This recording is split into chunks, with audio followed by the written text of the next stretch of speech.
Hi అండి, నేను మీ సుజాత. ఈరోజు మీకు అన్నంతో మిగిలిన అన్నంతో దోశ వేసి చూపిస్తానండి. రోజు ఏదో ఒకటి చేస్తూనే ఉంటానండి. ఈరోజు మరి కొంచెం ఎక్కువ మిగిలిపోయింది. అన్నం అంతా మిక్సీలోకి తీసుకొని ఇలా, ఇది రవ్వ అండి. రవ్వ బాగా కడిగి రవ్వగాని ఇందులో వేసేసుకోవాలి. ఇప్పుడు ఇందులో ఉప్పు, అల్లము, పచ్చిమిర్చి వేసుకోవాలి. ఇప్పుడు ఇది మిక్సీ పట్టాలి. ఇప్పుడు ఇందులో నీళ్లు వేయకోకుండా పెరుగు వేయాలండి.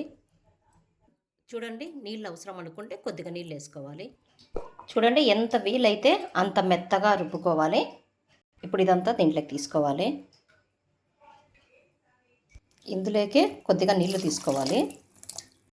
సాల్ట్ సరిపోయిందో లేదో చెక్ చేసుకొని సాల్ట్ సరిపోకపోతే వేసుకోవాలి. కొద్దిగా జీలకర్ర, ఇది కరేపాకు అండి. పొడి కొట్టి పెట్టాను ఎండబెట్టి ఇంట్లో, ఎందుకంటే తీసేస్తున్నారు. ఇలా అయితే తీసేయడానికి అవకాశం ఉండదు కదండి. కొంచెం కరివేపాకు. ఇప్పుడు గ్యాస్ వెలిగించి ప్యాన్ పెట్టుకోవాలి. ఇప్పుడు ఇది బాగా కలపాలండి.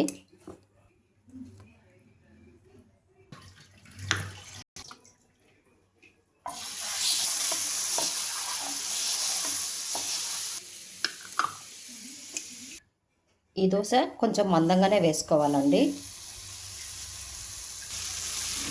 ఇప్పుడు కొద్దిగా ఆయిల్ వేసుకోవాలి.